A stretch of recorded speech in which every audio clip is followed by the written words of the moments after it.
The weight of silence. A story of honor, secrets, and the price of doubt. The dining room smelled like roasted rosemary and old resentment.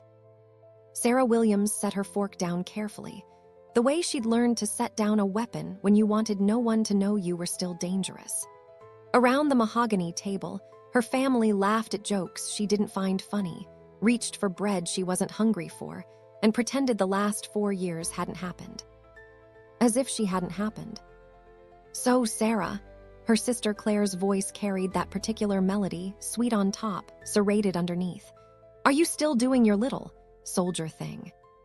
Little. Sarah looked up slowly. Claire was radiant in a cream cashmere sweater, her diamond engagement ring catching the candlelight like a tiny accusation.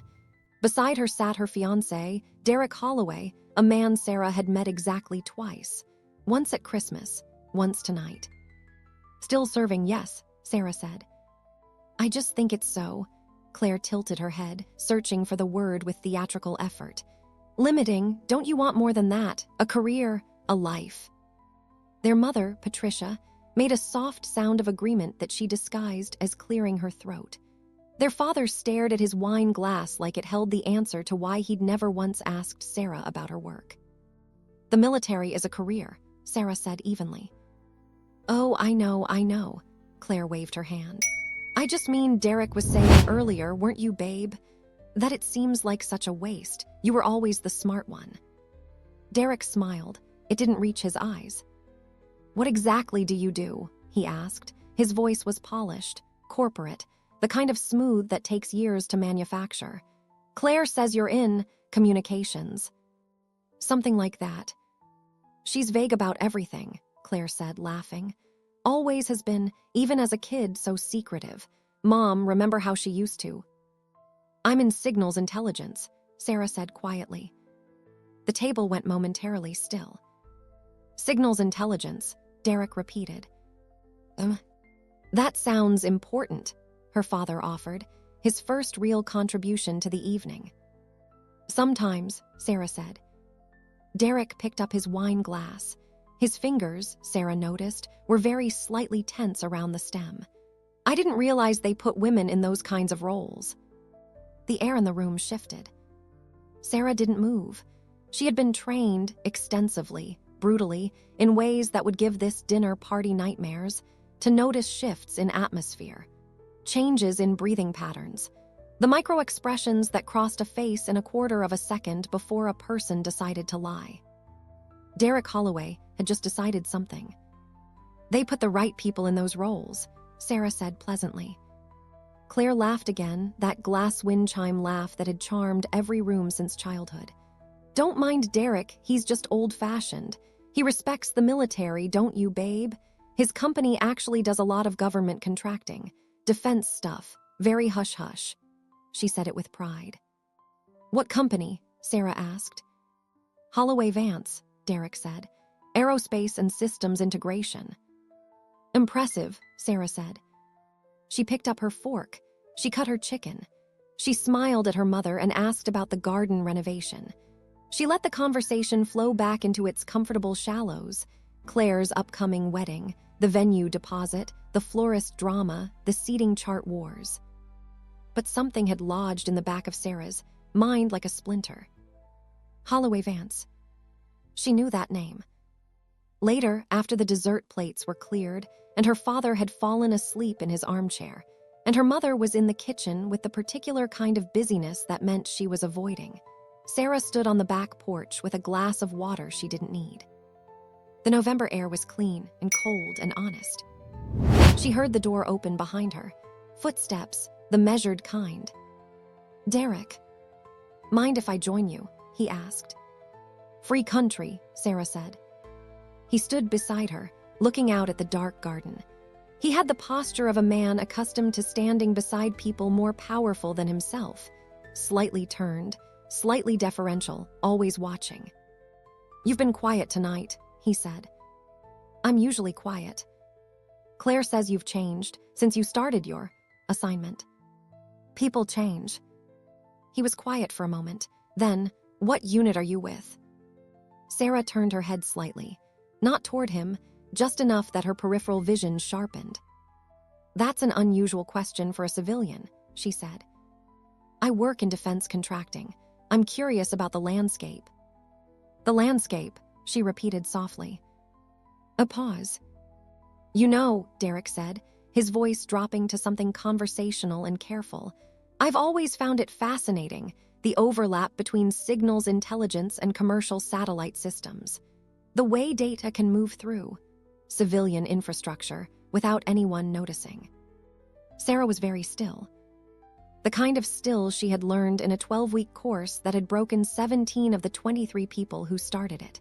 The kind of still that wasn't absence, it was compression. Everything coiled. "That is fascinating," she said. "Holloway Vance is actually developing some new routing architecture for government contracts." He glanced at her, very quickly, the way you glance at a lock you're deciding whether to pick. "It would be useful to have someone with your clearance level weigh in, informally. The compensation would be..." "WNTRFALL," Sarah said. She said it quietly, conversationally, the way you might say a person's middle name. Derek Holloway stopped breathing. Not metaphorically. Sarah counted a full 3 seconds of arrested respiration before his lungs remembered their job. "What did you say?" he whispered. "WINTRFALL." She turned to look at him fully now. In the pale light from the kitchen window, she watched the color evacuate his face the way water drains from a basin, completely, all at once. Interesting reaction. "I don't know what that..." "That's a classified designation," Sarah said.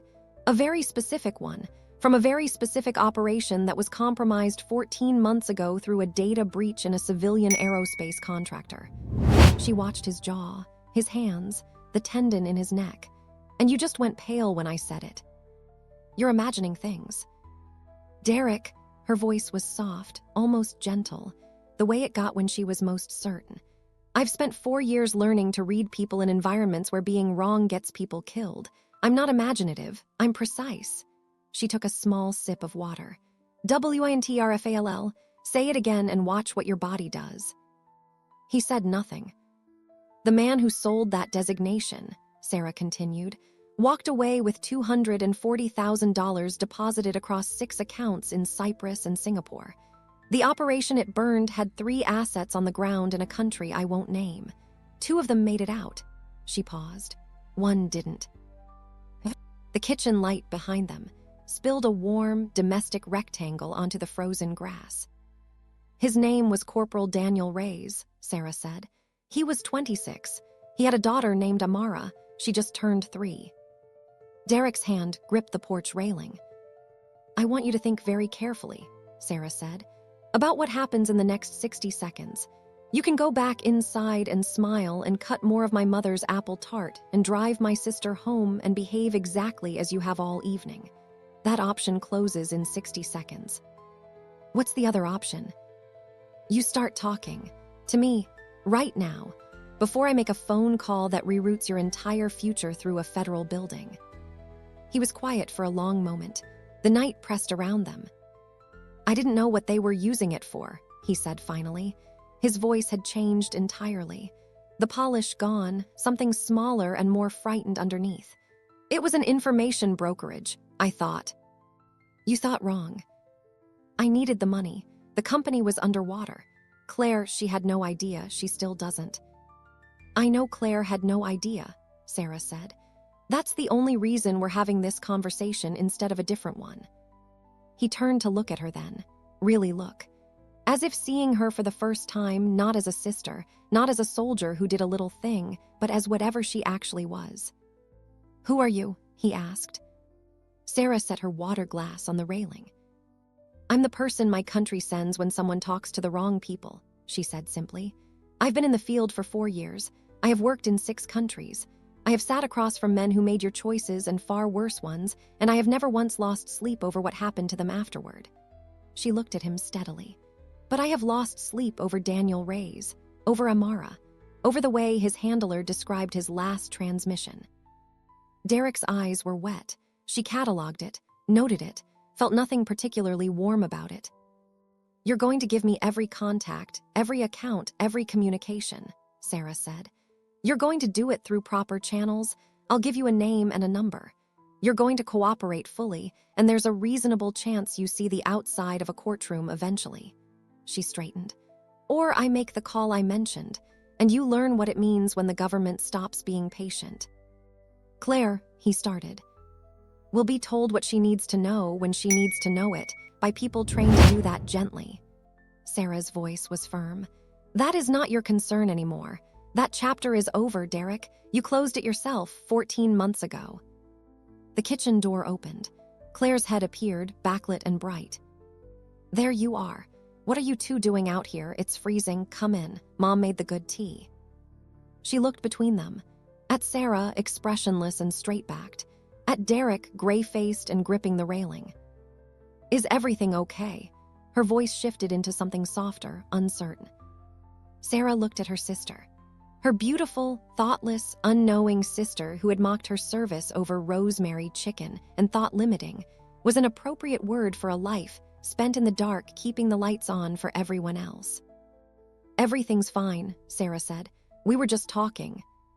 She walked past Claire into the warmth of the kitchen, past her mother's good tea and her father's armchair, and the whole comfortable architecture of a life she had grown entirely beyond. She picked up her coat. She pressed a kiss to her mother's cheek. I have to go, she said. Early morning. You just got here, her mother protested. I know, Sarah smiled. It was genuine. The apple tart was perfect. She was at the front door when Claire caught her arm.